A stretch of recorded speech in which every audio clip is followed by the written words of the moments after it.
Evet, ikinci bölümle devam ediyoruz. Tekrar hoş geldiniz arkadaşlar.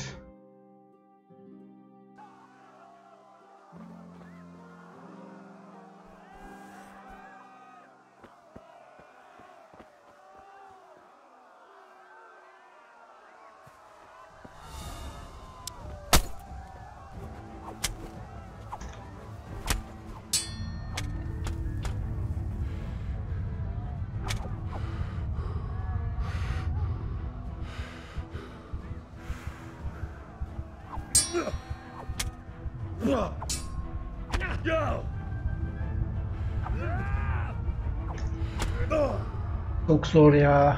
Üf.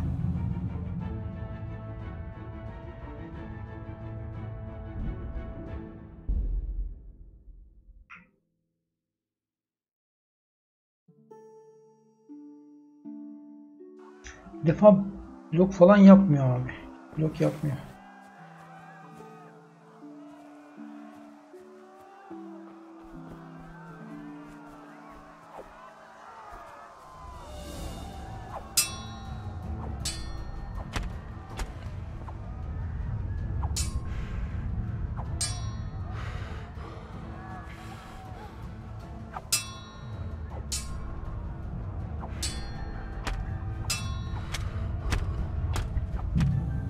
Abi bu ne?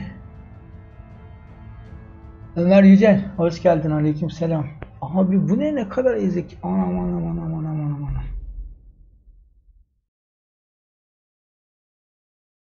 Teşekkür ederim, hoş geldin. Vurup çek. Abi blok yapıyor bak. Ve Musan da blok yapıyor. Vuramıyoruz ki adama.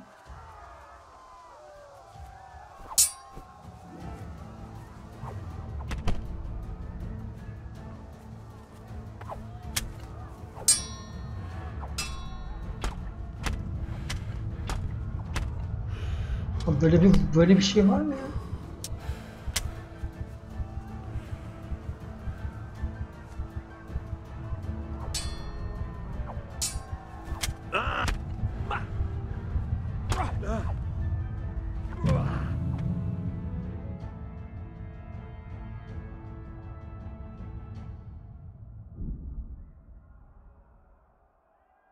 Tekrar hoş geldiniz beyler. Ömer, deniyoruz bakalım. Belki bir kazanma ihtimali var mı diye de. Şimdi ağır vuruş yapma diyorsun. O zaman sağ klik mi yapacağız? Batırma vuruşunu yapacağız. Tamam, Q'ya basmaya çalışıyorum ama şöyle savunuyor da rakip var ya, bir defa yakaladığı zaman 4-5 vuruş birden yapıyor. O arada bir daha blok yemiyor yani. Sağ klik, tamam. Sadece sağ klik mi yapalım? Saplama. Deneyelim abi, bakalım. Tamam, sadece sağ deneyeceğim. Blok deneyeceğim. Hareketli olmaya çalışacağım. Tamam. Hemen.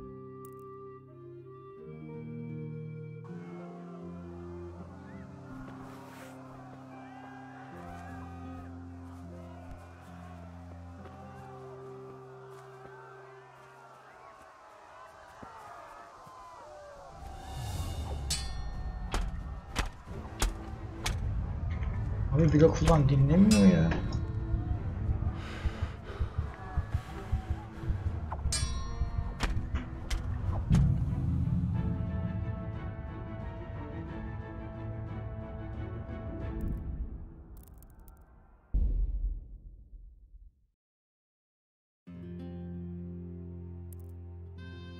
Yok abi. Gerçekten bu durumda kazanma ihtimali yok.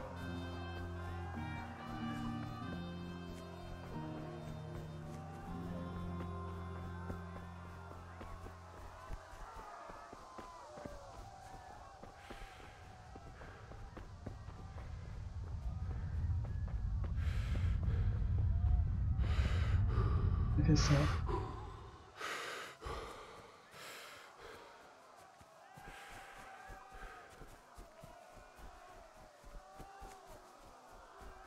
Geriye hangi tuşla bakıyoruz?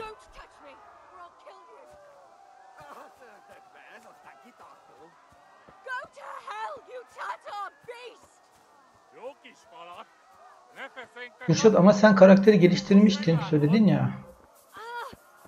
Farklı.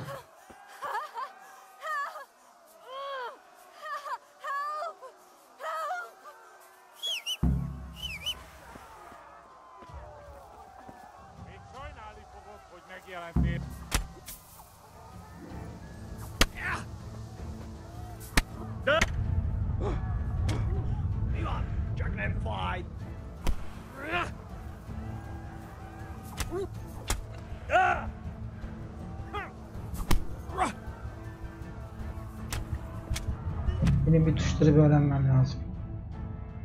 Kürşat kardeşim bak. İnek kesmişsin, karakteri geliştirmişsin, evlere girmişsin, tamam mı? Silah almışsın.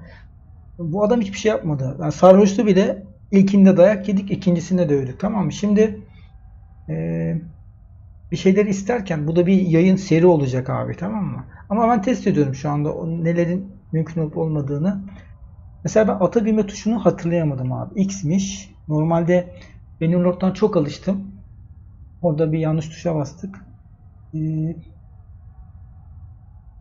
Saldırıya geçme tuşları falan var. X abi F değil işte. Benim lord. Ben de onu karıştırdım abi. X'miş. Onu gördüm ama geç kaldık. Evet X. Benim lord çok kafa karıştırdı bak.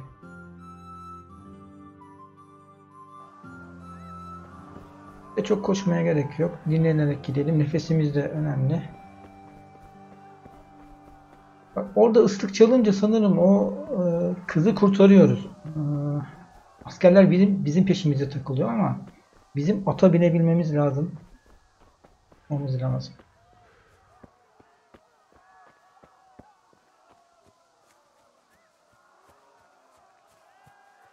Benim de 1,5-2 yıl oldu biliyor musun? O yüzden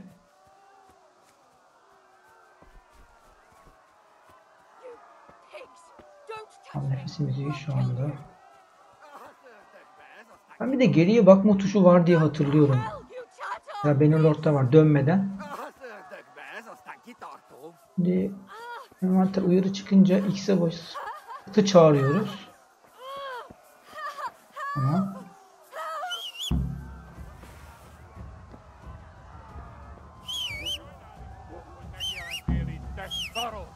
Abi.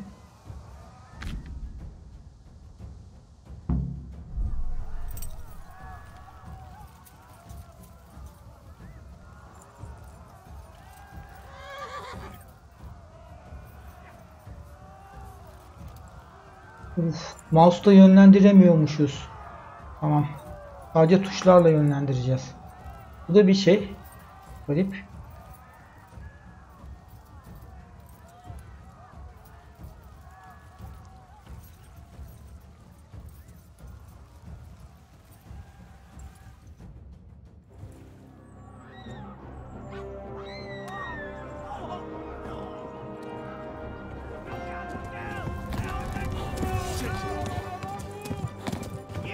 Üstünden düşmana vurup kaç.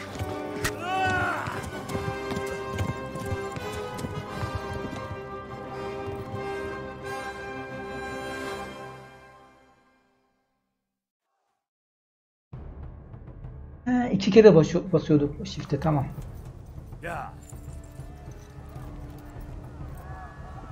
Ya. Ya.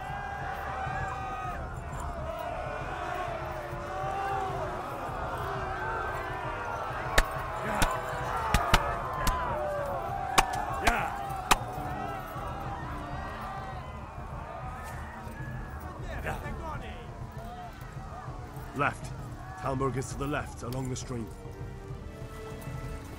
Yeah.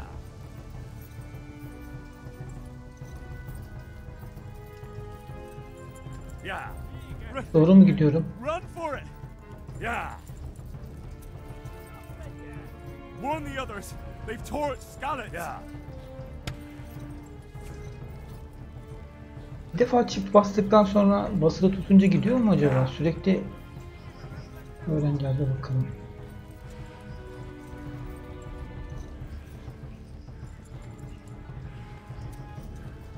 Kumanlar ya, evet. Yeah. Lan 4 nala gidiyor ya. Sıkıntı yok. Hangi? Yeah.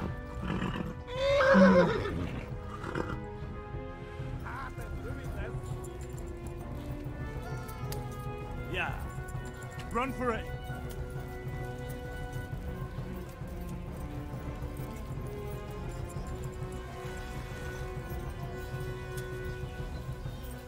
Şu an 4 nala mı mesela? Bak basılı tutuyorum. 4 nala gidiyor galiba. To Talmberg. Valla arkadan kılıç vurmadıklarına göre 4 nala gidiyoruz galiba şu an. Bunu tekrar. İlk başta 2 defa basıyoruz, sonra basılı tutuyoruz. Okey. At yoruldu.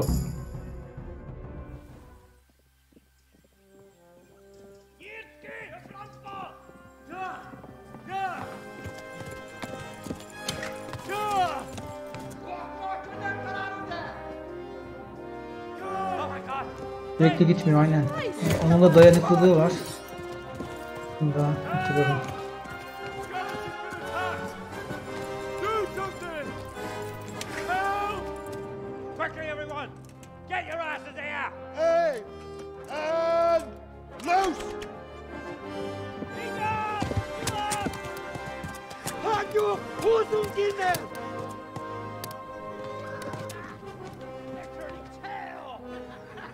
Üf be.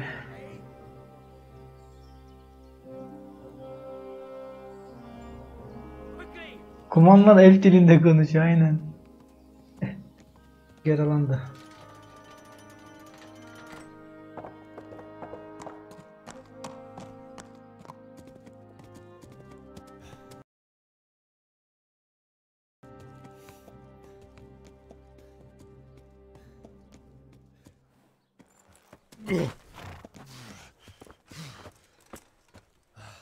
Someone give him a drink. And bring hot wine and bandages.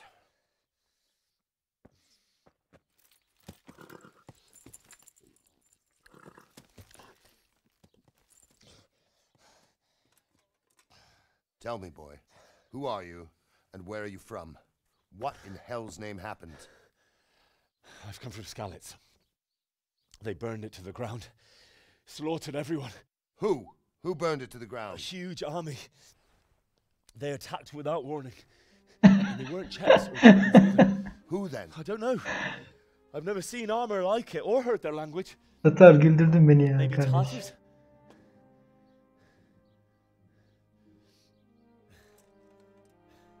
Tartars, you say? Well, we'll deal with that later. First, let's have a look at that leg of yours. I don't know. Grit your teeth, boy. Yine ben bir bakayım.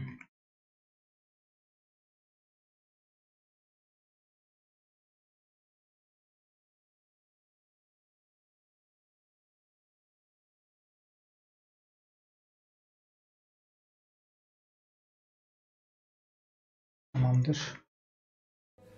I'm gonna pull that Yolundayız hair tekrar.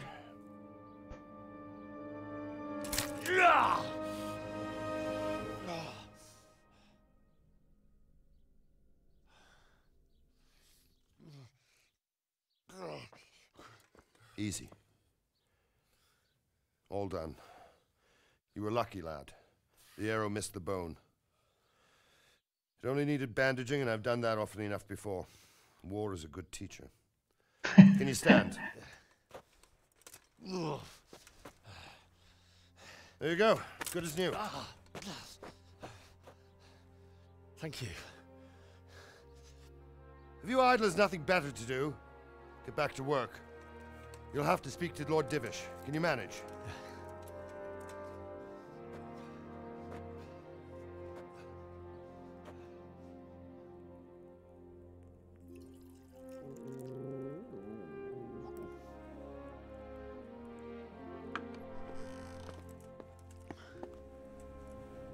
Sir, this is a survivor from... I heard, Robard.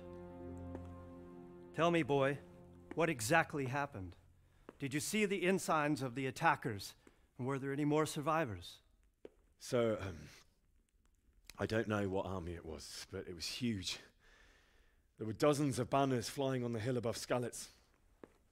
The ones who did the slaughtering spoke a strange language. They burned Skalitz to the ground, but a lot of people took refuge in the castle. I wasn't quick enough. And as I fled, they shouted from the battlements that I should come and warn you. The soldiers the boy didn't recognize. They could be those Cumans of Sigismund's. It said they came to Hungary from the east, and now they're the core of his army. Sacking Gutenberg must have given him a taste for stolen silver. Skalitz is a small castle, sir. If Sigismund attacks, they can't hold. Indeed, Sir Robard. And our small garrison would be no help, even if we could risk sending them. You think we're next in line? Maybe. What's your name, boy? I'm Henri, son of the Skalitz blacksmith. I know him. Did he make it inside the castle? I'm sorry. It's in God's hands now. No one else can help us. Anyway, thank you for risking your neck to warn us. Robard, take care of Henry. Make sure he gets something to eat and some rest. Yes, sir. And get all the people inside the gates. We have to prepare for the worst. Make all the necessary arrangements. As you command, sir.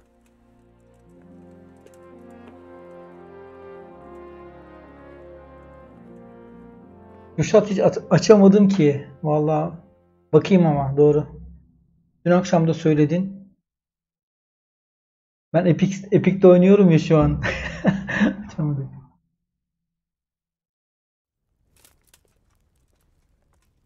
Abi şimdi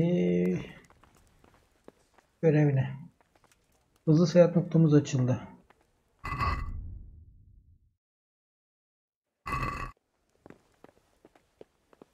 İçeride mi bu adam? İçeride mi?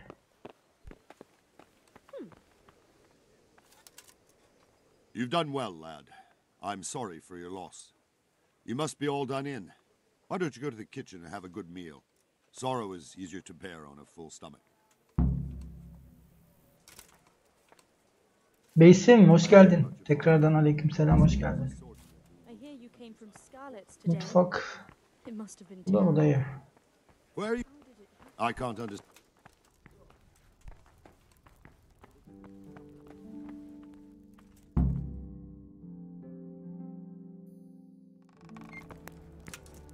Ah, milady. You are fortunate our good lady Stephanie of Talmberg has graced us with her presence. My lady, I'm honored. So this is our brave young man. Welcome, lad. Bojana here will take care of you. Yemekleri alayım. No doubt you're tired and hungry. Olabilir, doğru. Peynir falan ne varsa sattık zaten. Ekmek bile yok. You must be as hungry as a bear, aren't you, young master? Here you are then. Yani çal demiyorsa alırım. And a little wine to İkramsa. wash it down. Thank you, my lady. Satmak için almıyorum ya. Gerek yok When abi. you're done, you can go and rest with the grooms in the outer bailey. No, that won't do, Sir Robard. After all he's been through, he deserves a proper bed. Biraz gerçekçi oynayalım Let him böyle. sleep in a lodge in the courtyard. Certainly, milady. Young Henry here is overwhelmed by your generosity. Yes, yes, thank you, my lady. May God reward you for your Yani kindness. çok kaba ya. Eat up now. Hanımefendiye bir teşekkür You're in et. capable hands, so I'll leave you to it. Good night. Good night. Good night, man. Yer değiştim. When you've done, you can sleep in the bedchamber of the courtyard lodge. And don't forget to take off those filthy boots before getting into bed. Bir şey söyleyeyim mi? Bak şu anda çalıp çırpsa falan böyle en iyi kılıcı falan alsa, silahları alsa ama daha eğitimi yok. Yani dövüş becerilerini geliştirmesi lazım. Gücünü, dayanıklılığını. Hepsi bence yavaş yavaş olacak yani. Ne gelmiş abi? Külliyata bir bakalım. Bizim burada oyuncuda bir tane puanımız var. Kuvvete verelim bunu değil mi? Bak niye vermiyoruz? Buradan seçeceğiz. Bir dakika. Bunu almışız. Öğren. Öğrenebiliyoruz. Bunları öğrenemiyoruz. Tamam. Hangisi?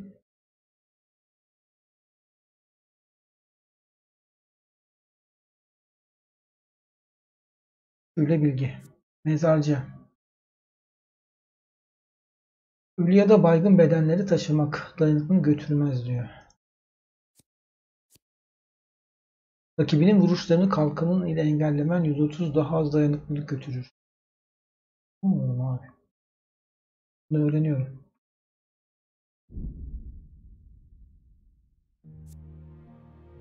Nasıl seviyemiz? Burada da mı var? İlk yardımı öğrendik. Bu öğrenilmiş. Bunlar açılmıyor. Niye dersek bakalım. 4 gerekiyor değil mi? O yüzden. Buradan avare var. Zor şartlarda yetiştin. Bu yüzden yataklar sende ters çalışıyor. Yatak ne kadar kötü olursa o kadar iyi uyuyorsun. Bak olabilir abi. Kirli olduğunda kadınlarla konuşurken %50 çekicilik kazanırsın. Kirli olduğunda. Genelde kirli olacağız. Kaleyi al mı? Bir dakika şöyle bir okuyayım.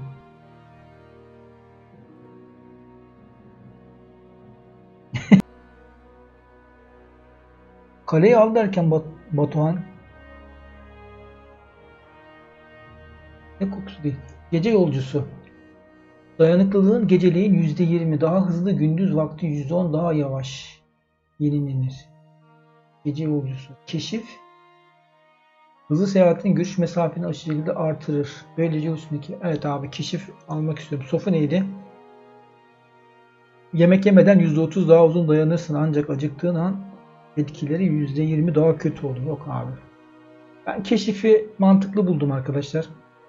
Bir sürprizle karşılaşmayalım. Bunu açalım. Tamam şeylerimizi açtık. Şu yok. Seviyemiz 2. Ve besin 0 mı? Daha yemek yemedik. Aynen çok acıkmışız. Oturup bir yemek yeme yok herhalde değil mi? Burada oturup yemek yiyecek miyiz? Yok. Burada mı atıştırıyoruz ya? Bunları bizim için koydular. Abi bunlar seni alalım sonra kazandan yiyelim. Bunlar ikram. Tamam masadaki de şeyleri alıyorum abi. Buradan bir yemek yiyebiliyor muyuz? Açlığımızı bir giderelim. Fırında tavuk abi. Don't you start. Hala açız ama Oh well, bakalım. I wouldn't mind a bite to eat, actually.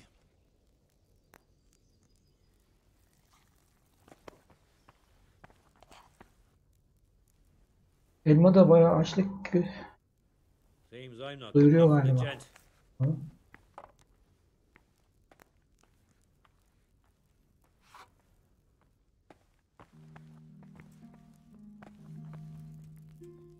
Ablacığım kötü kötü bakma açız vallahi hiç şey yapma. Konuşalım mavi kim? Böyle. Böyle.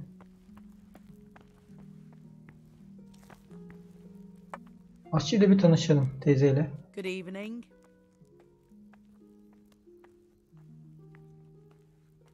Where's that chamber for me to sleep? Evans, are you still confused after what happened to you? It's in the lodge in the courtyard. Thank you.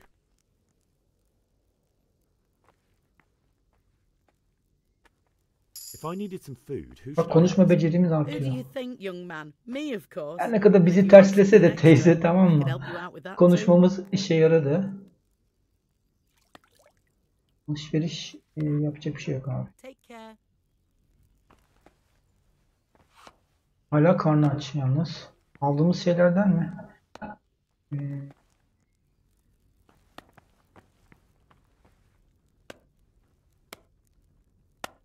Bence dinlensin. Tamam mı? Sabah yeriz.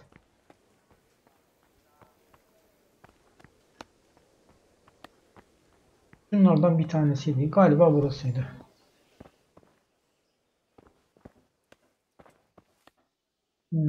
Yorum tanımıyorum.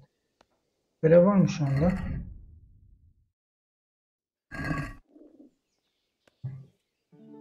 Yorgunsanız zayıfsınız, cazibe yavaş yavaş azalacaktır. Uyumak çözümdür. Buradaki simge yıkılmak uygun yatak bulun. Şu an biz doğru yerdeyiz herhalde.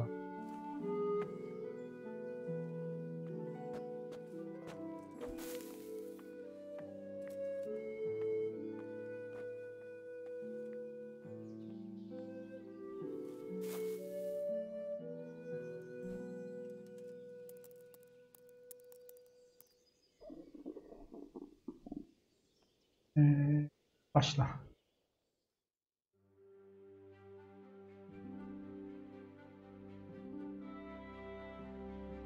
Hepsini aldım. Masadaki yemeklerin hepsini aldım. Arkadaşlar görüyorum. Buralara git. Orada silah depoları var. Kapıları açık. Git oradan silah al.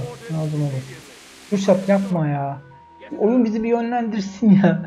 Sen şimdi tamam bak güzel bilgiler de. Oyunu böyle şey yapmayalım. Kırmadan oynayalım abi. Yes? It is I, Henri. Forgive the intrusion. I didn't Bak really- yemeğimiz, Did I? My lady. ablamız bak, lady'miz yemek getirdi. İyi tam bak doyurmamışız. Envanterdeki şeyleri yemedik. İyi oldu.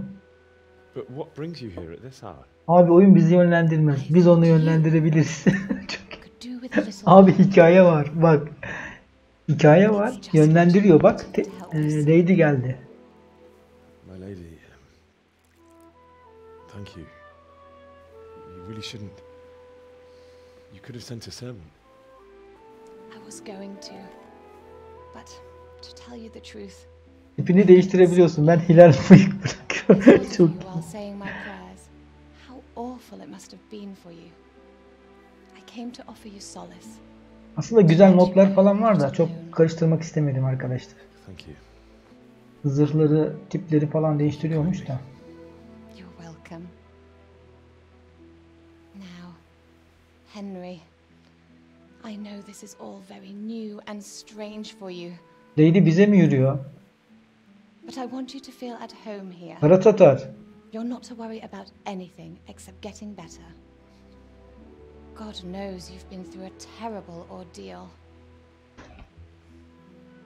I know what it is to be left alone in the world, although your loss is much greater. Bir saat bir içini döksün, bir konuşsun bakalım derdi nedir?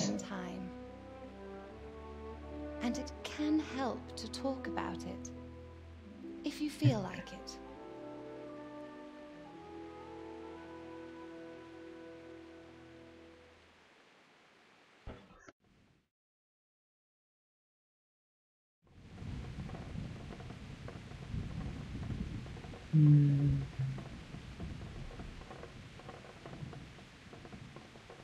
You might be right, my lady.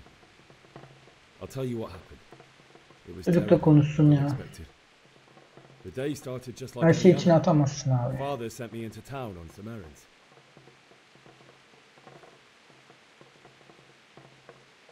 Bir almak için meyhaneye gittim. Orada sevgilim Bianca ile buluştum.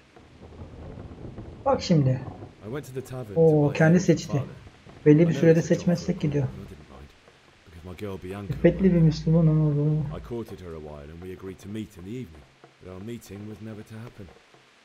Oh dear boy. Ha, konuşma When I başarılı done oldu, it, güzel. I headed back home. Şeyden bahsettim I ama. promised father I'd Sevgilisinden help him with his work, bahsetti. and I was looking forward to it. He was forging a sword for Sir Radzi. Babamla hayat üzerine konuştuk. The sword was taking shape when Sir Radzig himself came to have a look at it. He praised father's work and said that with his smithing skills, he could easily make a living in Prague or Vienna. You don't say. Tamam. Şöyle. But Sigismund's horde was already on the horizon, ready to attack the town.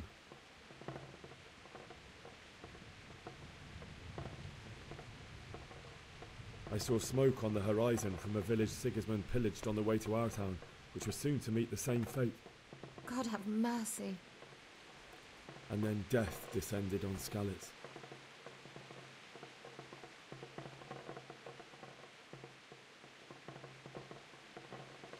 gate to the castle was open.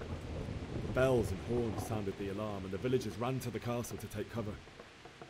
They were carrying the few possessions they could grab in haste, and I saw the terror in their eyes. I can't even imagine how awful it must have been. Şu ana kadar konuşma başarılı gidiyor. Bak oyun açısından onu söyleyebilirim. Hiç tartışmayın. The men on the battlements called down to me to flee to Talmberg and warn you. I was lucky I knew a concealed path around the castle.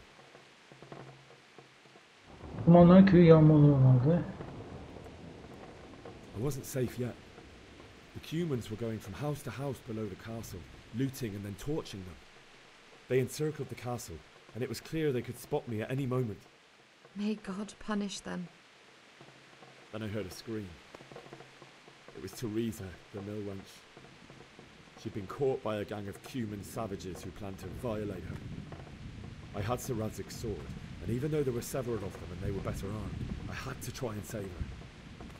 I wanted there to be at least one person I'd helped. And I succeeded, even though it almost cost me my life. After that, I stole a horse from them and rode off. Like a valiant knight. I'll never forget the horror. It will haunt me for the rest of my life. That's terrible. How could something like that happen? God alone knows why he lets such things happen. You poor boy. I understand your grief, but God is not to blame for the ills of this world. Lady'nin günahını almayın That is bak. the work of Satan and those who do his bidding. Merhametle yaklaşıyor. Those who are corrupted by greed, envy, and pride. You must not lose faith, whatever life brings. Fate has not been merciful to me and my husband either. Although in comparison to the horrors... Biraz da Lady'yi dinleyelim bakalım. I was young when I married my husband.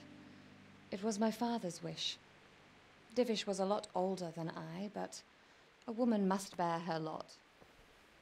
Shortly after our marriage, before I even got a look at Talmberg, the castle was stormed and my husband was imprisoned. Really? My husband had some quarrel with Sir Havel Medek of Valdek, who decided to resolve it by force. He stormed the castle, burned down the village of Pribyslavitz, and killed many of our men, even the old chamberlain. He imprisoned my husband in the castle and put his own garrison there. That's awful. I was barely 18 years old, and all of a sudden, I was left alone with Sir Robert. We didn't know what to do. We went to Prague to appeal to the king and sought help from Divish's friends, but all to no avail. We tried for years, but it seemed I was destined to be left alone and my husband to rot in jail in his own castle. Years, you say? 7 years. That's how long it took before Havel was condemned as an enemy of the crown. And even then, he refused to surrender the castle and release my husband. In the end, I raised the money to pay a ransom, and only then, by the grace of Lord Jesus, did I finally lay eyes on my husband once more. 7 years? And was Havel punished for it? Never. And after 7 years, my husband returned to me an infirm old man. Sir Divish seems like a good, strong man. Certainly, only he has many concerns. He had to rebuild Talmberg. After he was released, the king appointed him Burgrave of Prague Castle, and he was very busy. He had no time for me at all. But at least we were in the city, and there was something Karatatlar going on. yapma abi. And now, we're here. Yok yok. Henry yapmaz öyle şeyler. Beautiful. Your best years are still ahead of you. Would that that were true, lad. Would it were true. But what am I doing bothering you with this? You have Kötü bir troubles niyetle enough of your söyleme ya. own. I'll will go and let you sleep.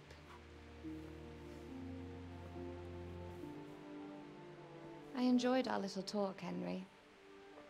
Good night, and God bless. Good night, my lady.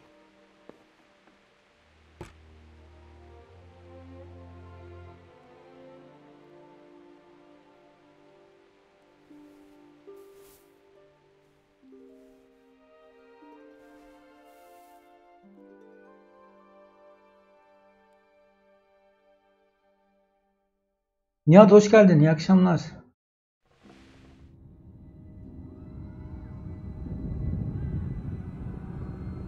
Kabus mu görüyor?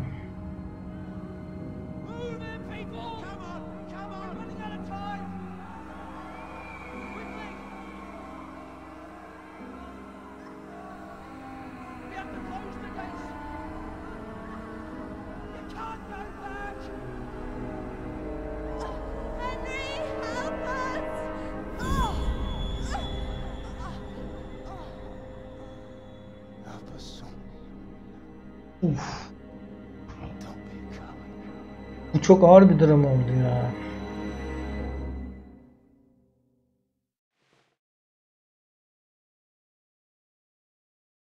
Henry, wake up. You don't want to miss this. What is it? What's happening? Come to the battlements. One of our patrols reported a company heading here from Skalitz.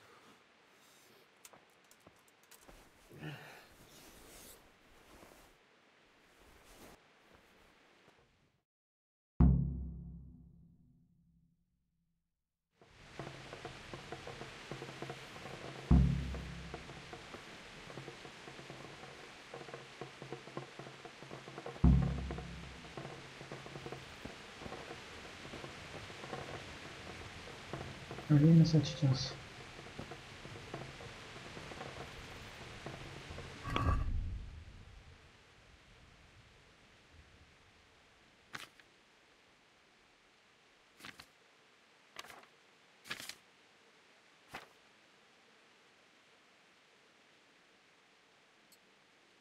Bir kısa yolu yok mu ya?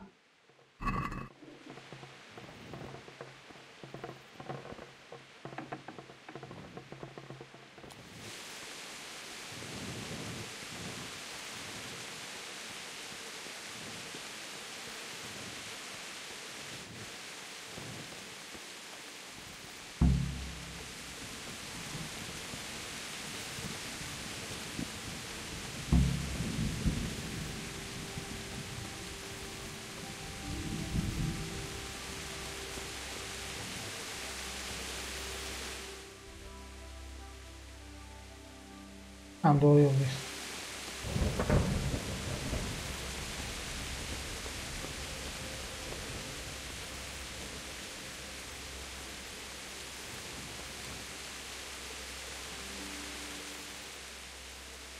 What's going on? I don't know. It doesn't Tamamdır make Kürşat, sense. görüşürüz. Why would Sigismund advance on Talmud in the night? Especially since he's lost the element of surprise after the raid on Skalitz. Maybe it's not him. Then who is it? The scouts Divish sent to Skalitz to spy on Sigismund said he'd set up camp and is getting ready to storm the castle. And so Radzig is an experienced soldier. He'd surely hold the castle for quite some time. It doesn't make sense. What else did the spies see? Not much of anything. Before they could get close enough, this huge storm started. And you were right. Sigismund has a hell of a lot of soldiers, including all manner of mercenaries. An army like that costs a fortune. Well, anyway, we'll find out when they get there, won't we? Aye, we will. Farewell.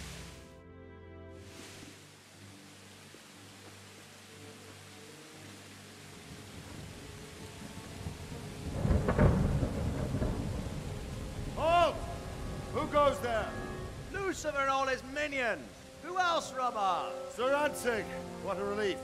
Nihat, ne oldu biliyor musun? Yes, sir. He is right here. Şimdi hep efsane oynuyoruz ya, otomatik kayıt yapıyor. What are you doing up so late, Divish? At your Göktürkler de çok zor oynanıyor. Ben kayıt almam gerekiyor. Almadan çıkmışım. Ben oyunu açtığımda geriden aldı.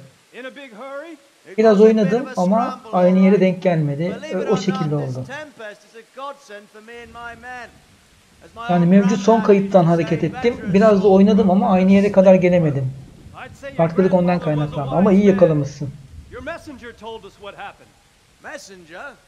The lad you sent to warn us. He's alive. Ama bu sefer çıkarken hemen kaydımı aldım. He's here with me. He only got away by the skin of his teeth, though. God, a brave young man. But tell me, friend, how on earth did you manage to get away? Thank God for this tempest. When it began, Sigismund's Tatars crawled into their holes and left. Tatar dedi bak. Kara Tatar. Senden bahsediyorlar. Vay arkadaş. Kara Tatar'ı diyorum. Bende de var Tatarlık. Would you like to spend the night in Talmberg? No, no. When Sigismund finds the castle empty tomorrow, he might come looking for us. We'd only be exposing you to danger. Bu meşaleler özel yağdan yapılıyor abi, sönmüyor. What will you do then? We'll march to Rattay. It's only a short way, and there we'll have a better chance of defense and enough room for all of these people. Var var. Sıkacak kuman aynı dersek ki aynı. Paralı asker olarak var. Bu saldıran Sigismund'un ordusunda yer alıyorlar. Bayağı bir bu karakterin düşmanı olarak varlar yani.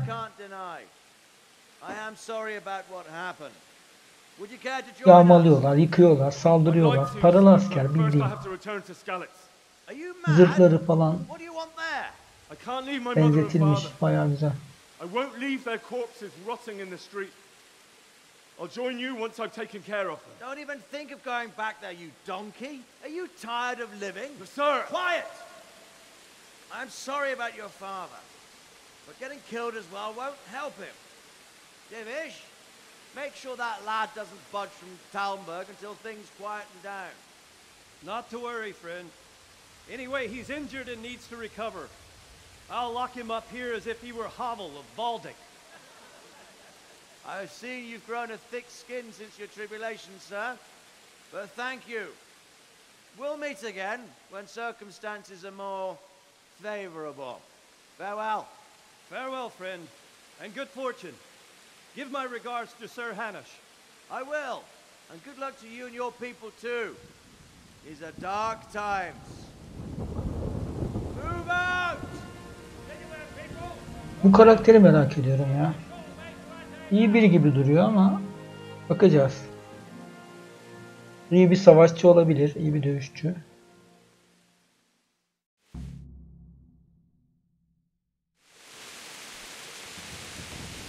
Bir harita çıkıyor. Yerlere gidip sort out the watches between you is all.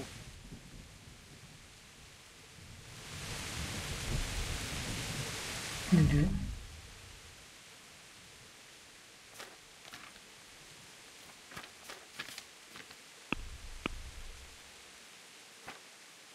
At geldi. Yok.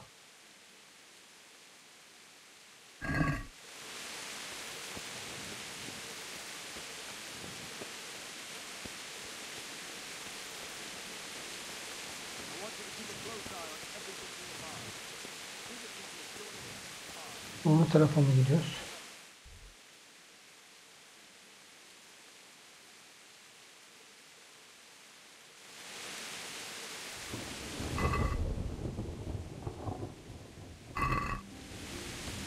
Tekrar konuşacağız.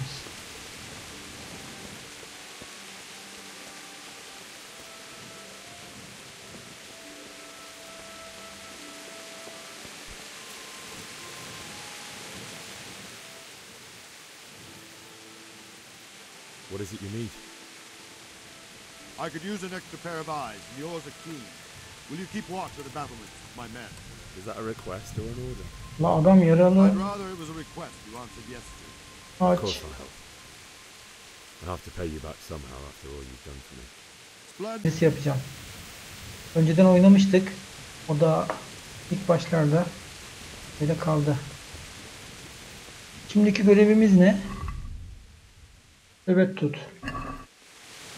Hangi nöbetçinin yanına gideceğiz? Keşfedilmemiş yerler var.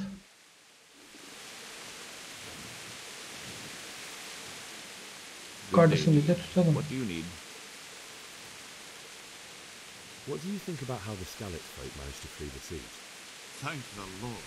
I thought it was Sigismund descending on us. Seems everyone thought that. Well, we were all expecting the worst. And the truth is, I'm still worried what will happen when Sigismund comes here. And come he will, of that I'm sure. I just hope we'll be as fortunate when we're face to face with that fucker. Yiyeceğiz By the way, Tatar. Henri, my condolences. Thank you. Bir sabah olsun dur bakalım. Wandering around like a stray sheep. Must be your first watch, eh? I don't think anything much will be Oyunun bu happening başları biraz today. hikaye You can ağırlıklı just gidiyor. lean against the wall and wait till morning. I'll show you what's what. I will. Sonra daha serbest hareket edebileceğiz bakalım.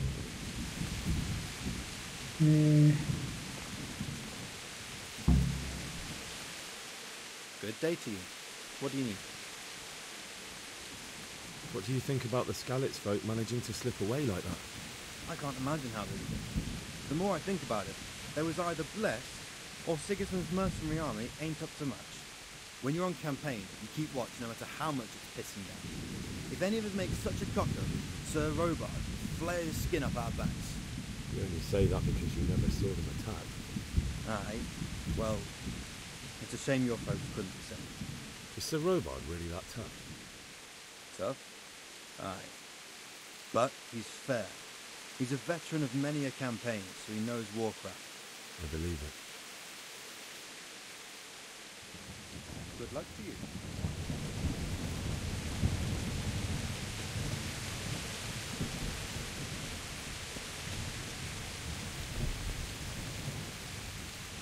Kardeş ekmek var mı? Nerede nöbet tutacağız? Şu an sayılıyor mu burası? Şu envanterden.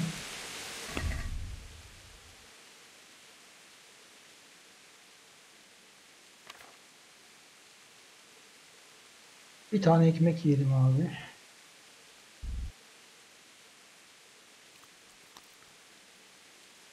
Ekmek. Bir de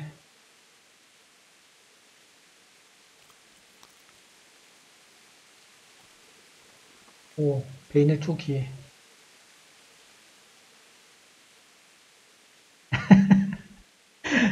Güldürdüysem ne? Gülşat hoş geldin. Abi envanterden yemek istemiyordum. Bak gördün mü?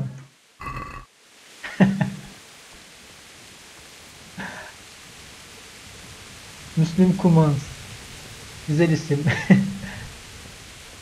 Arkadaşlar burada nöbet tutsak olur herhalde. Bu da nöbet tutuyor.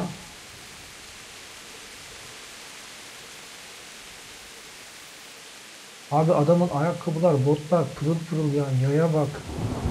Bir de bize bak abi. Meşaleyi kapatayım mı? Boşa yanmasın.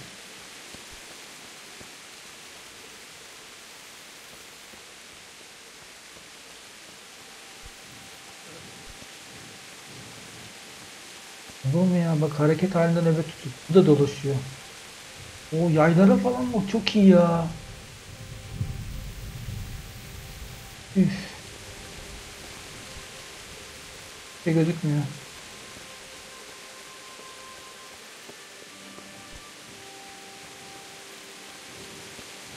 Zamanı nasıl görüyorduk? T'ye basınca mı görüyorduk?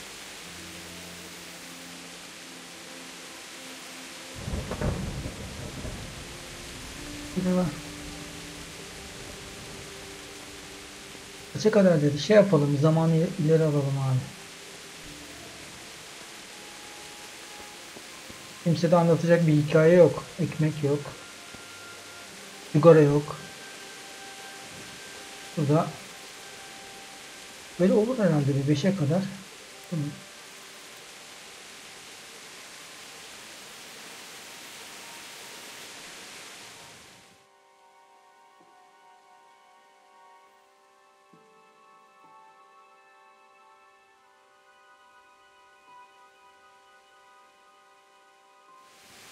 İşe yaramaz mı ya? Yapma ya. Görev bitti mi? Sabaha kadar. Sabah kaçta oluyor? 6 mı?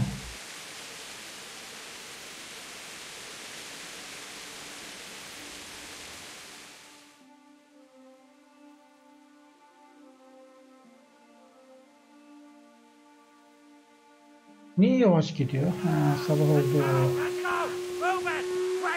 Ne oldu?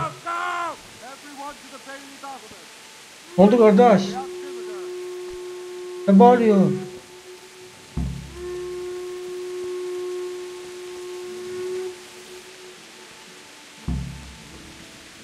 Meşaleyi dış kalekteki siperlere git. Tamam.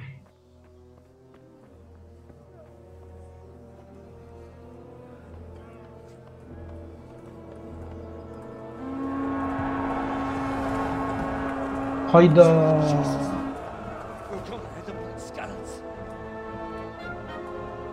Lan bu çocuk bir saldırıyı daha kaldıramaz.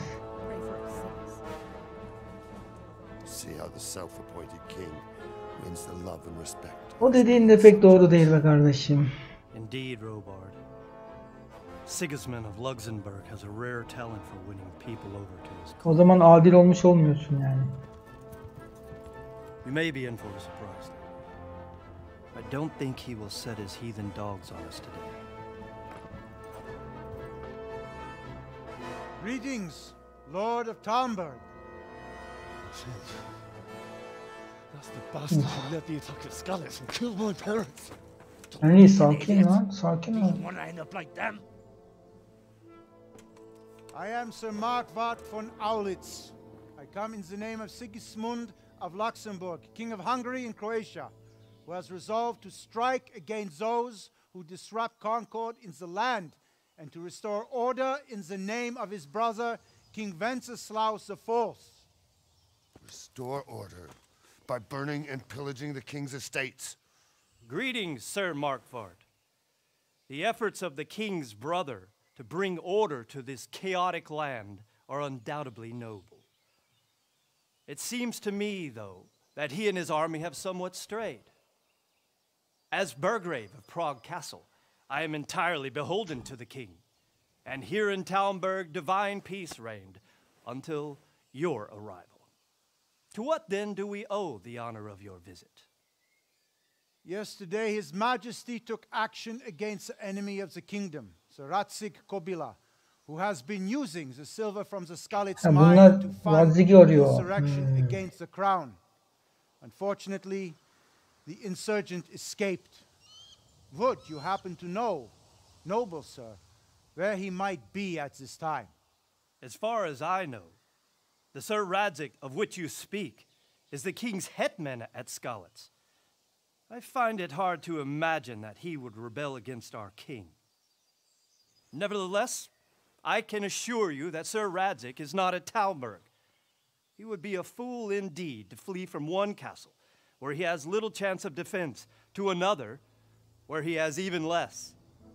Or do you take the view that my humble manner is any obstacle to your army? Am I to inform the king then that Sir Ratzik Kobila is not at Talmberg and that he has your loyalty?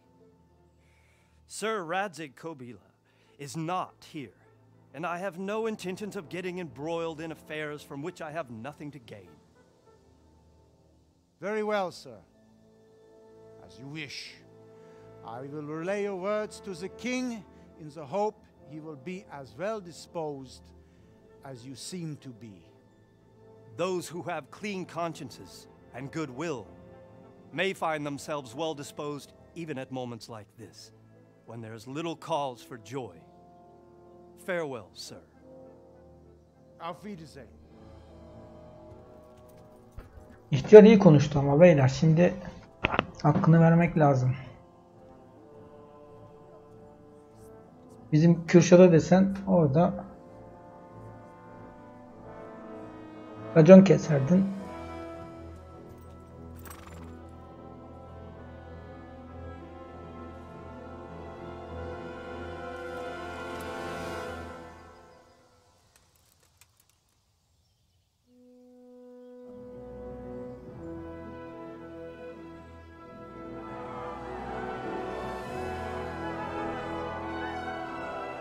My lord, you have my utmost admiration. Get on with you, Robard.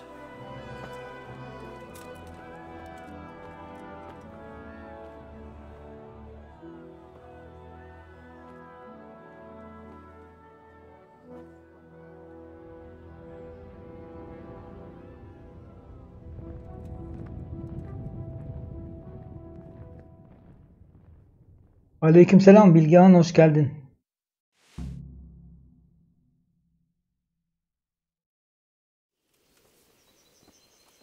Koyunumuzu aldı. Yeni hedef. Psikosite sevdiklerini göm. Başka? Robert'la konuş. Şeye bağlı. Bir at bul.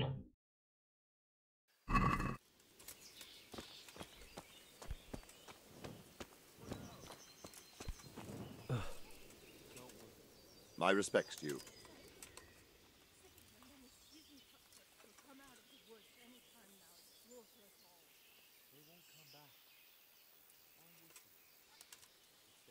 Nereden başlayalım? Where did these humans come from anyway? I don't know much about them, only what the Chamberlain said. That they came to Hungary from the east and settled there. They're godless barbarians and merciless. Yok emin. Yani The nobles used to say the Hungarian çiçek toplama dediler. Ondan sonra biri dedi inekleri kes. O aklıma yatmadı. Ne yaptık? Sadece evden aldıklarımızı sattık. Kömürü aldık. Babasına götürdü. Ama biliyorsun baskın yedik. Cepte çok az para var. Karnımız aç. Yaralıyız. Zumba abi. Evet tuttuk. Why did Sigismund burn down Skalitz and then come here too? That's war for you, lad. Certain lords have resolved to take things into their own hands and eliminate anyone who doesn't share their view. Unfortunately, Sir Radzig is one of those. And what's more, soralım artısın he's ne sitting on a bekliyoruz. pile of silver that could Ama help tehlike... Wenceslas's allies. Sorarsam artırız kaçamayız diyorsun. Oha. What happened in Kuttenberg? Kuttenberg, well, biz bir izni alalım ya, bir soralım da. But the good Lord gave me ears, and I've heard some things from Sir Divish and from those who fled from Sigismund's pillaging. Were there many? Indeed. %100. Tamam, bir kere seni dinleyeceğim, bir kez. Sana beni dinlemeden abi deme. Tamam. Listen lad, these are all games of the high aristocracy. In Prague, a cabal of nobles rebelled against King Wenceslas. Wealthy aristocrats took against our king for reasons of their own. There's no doubt Sigismund had his fingers in the whole affair. Him and Wenceslas's cousin Jobst. And that cabal helped him abduct the king. So then why did Sigismund attack Kuttenberg? Why do you think?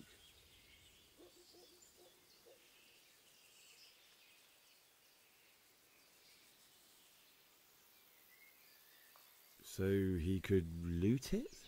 Correct. King Charles, may God grant him eternal glory, built Prague into a proper royal city, while King Wenceslas took a liking to Kuttenberg. After Prague, it's the most important city in Bohemia, in the entire Holy Roman Empire. He who commands the Kuttenberg silver is king. So Kuttenberg sided with Wenceslas. Henri sıradan biri ya. Now you're starting to understand. When Sigismund imprisoned Wenceslas and took control of Prague, the people of Kuttenberg began to raise an army against him. So with the attack on Kuttenberg, Sigismund killed two birds with one stone. He defeated Wenceslas's most powerful allies before they could stand against him, and also gained immense wealth. God be with you.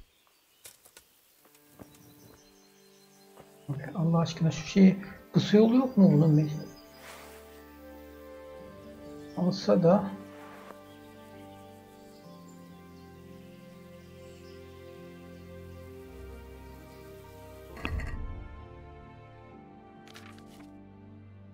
abi meşalenin şeyi yok mu? Kısa yolu yok mu? X. Ha, bırak diyor ama ya. X olsun diyor. Aha, bir dakika. Yere mi bıraktı?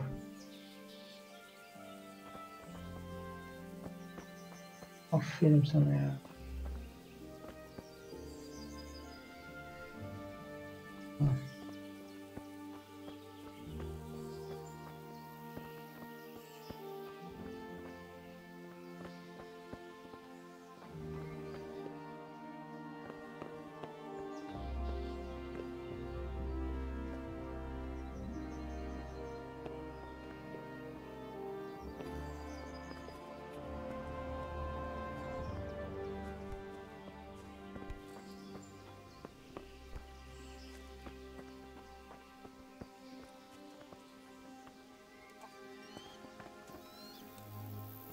buradan ama.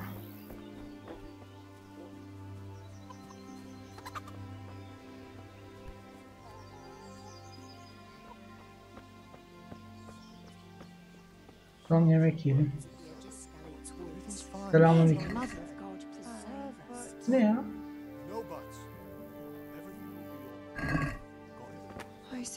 Heh, şimdi oldu ya. Ya. Bence bir şey atmamıza gerek yok.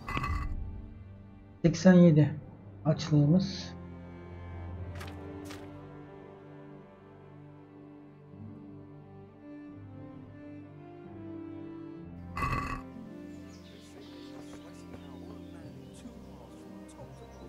Jesus Christ be praised. What do you think about Sigismund withdrawing? It was a stroke of good luck. I know everyone says how clever Sir Divish is and all that, but it was a dangerous situation. That Sigismund is awful unpredictable. He abducts the king, raids towns, brings foreign mercenaries into the heart of our country.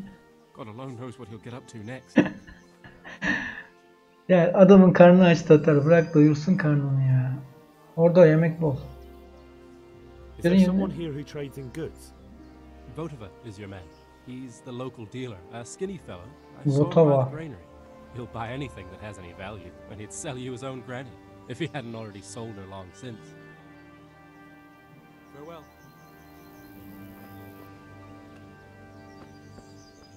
Did you see them horrible foreign soldiers? Them with the strange clothes and iron masks on their faces. Good morning. Made my blood run cold. I heard they eat Sigismund's visit this morning was pretty alarming, wasn't it? And no mistake. That army of his is enormous. It's a good thing Sir Divish is such a fine speaker, or they'd have squashed us like bugs. Mary, Mother of God, preserve us. May the Lord watch over you. Şimdi ikinci bölümün sonuna geldik arkadaşlar. Üçüncü bölümde buradan nasıl çıkacağımızı karar vereceğiz, deneyeceğiz. Selamünaleyküm. My respects to you. Kardeş. I need to get out of here. And I need a feather bed with a comely wench in it. But it looks like we'll both be disappointed. Yok, hemen 3. bölüme başlayacağım. Bilgen, bir yere ayrılma. Birer saatlik bölümler halinde atıyorum abi.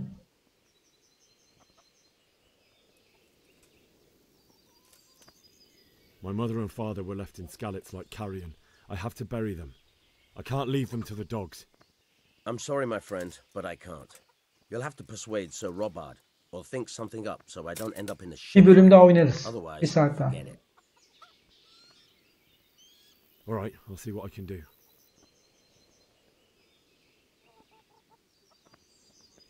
Farewell.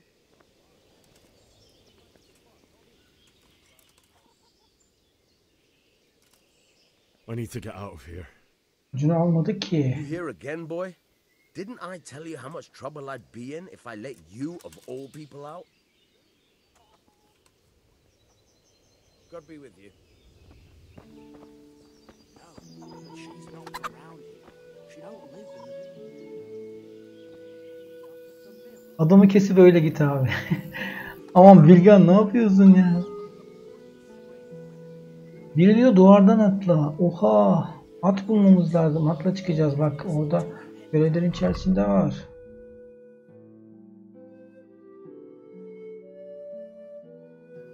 Burada bir kılık değiştiriyorduk diye hatırlıyorum ama. Dur bakalım. Buna 3. bölümde karar verelim arkadaşlar. Hemen bir dakika sonra hemen yeni bölüm başlıyor. Görüşmek üzere. Hoşça kalın.